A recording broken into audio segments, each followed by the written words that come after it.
Well, good morning. Back on the 67 Mustang. Gonna install the gauges today.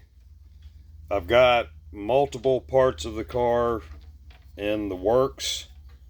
Right now I got some paint drying on something. I've got a seal drying on something.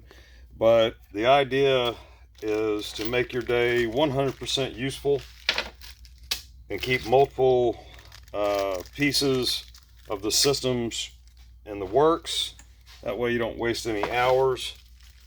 I decided to take a little bit of a break from videos, and now I'm going against that. But here's the deal. I figured out I was staying up late night, spending as much time trying to put together videos for the channel as I was wrenching, and I was getting tired. A little bit more too tired. And then I didn't like the quality of the videos, so I decided to invest in some equipment. And right now I'm not going to dedicate that much time to the videos. Keep doing these little brief, I don't know, 10-15 minute, maybe half an hour videos.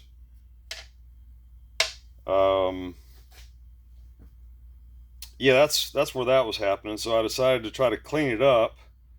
I had to work on some videos. The videos weren't, quite professional enough, I guess. I mean, that's not my forte. All this is new to me, folks. But back to the work.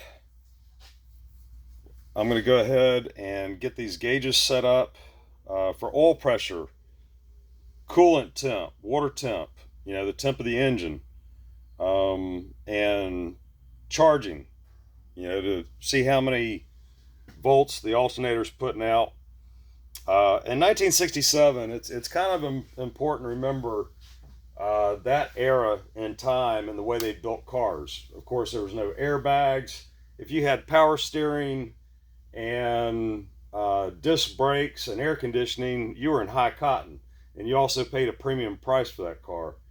I don't know, back then probably somewhere around like $5,000 or $6,000 to have one like that. I mean, there were the fastbacks, so many different engine variations, but basically the American manufacturers were building race cars for the street. That's what they were doing. So you keep in mind certain things like that. And since this is a custom shop, I'm just not a parts, replacer. You'll see that if I can improve on something, make a safer design on something while I'm working on it, I'm going to do that. I mean, you know, I was never an engineer, but the engineers in '67, they just to keep it simple, they were building race cars for the street. And there's certain fire precautions. Ralph Nader had a fun time with a lot of cars in the 60s. If you're not familiar with Ralph Nader, take a moment, Google him. But there were cars that were justified. The location of the fuel tanks. Anyway, I'm going to get off that subject because that's detailed, and I got to see if the customer will let me do certain things.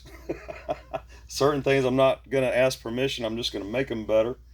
But if it's a street race car and you've got something similar to a fuel cell, I think you should probably put some bars around it.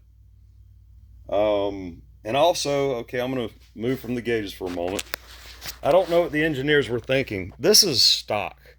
This is stock fuel setup and ignition setup. If you notice right here, right off the carburetor, okay, there's a fuel filter and a rubber fuel line with a clamp. I'm going to put the factory type clamps back on it. They were self-tensioned. But I just want you to think for a moment that if your distributor is sitting there firing off enough power, okay, from a coil and then to the spark plugs to ignite these bombs in each cylinder, just think about that concept for a second, and you develop a fuel leak. Let's just say, I don't even know what, just the clamp loosens up over time. Gas comes up and hits the distributor cap where this coil is feeding it. I forget how many, it's thousands of volts. Um, I gotta, I'll come back with the exact number on that because ignition systems have changed. Part of the ignition system, it steps up to a higher voltage, but this is a 12-volt car, obviously. Prior to that, there were 6-volt cars. But anyway, this design does not knock me on my socks. I do not like it because it's just a potential for a problem. So I'm going to do something with this, change it up, make it a little bit different. I'm probably going to fabricate something that shields the distributor. You know, just simple as that. And the coil, I'm actually going to relocate to a part of the firewall. So, just an overview of where we're at. Again, I'm probably going to spend a little less time on videos, but as I'm working certain components of this revival, I think it's important for me to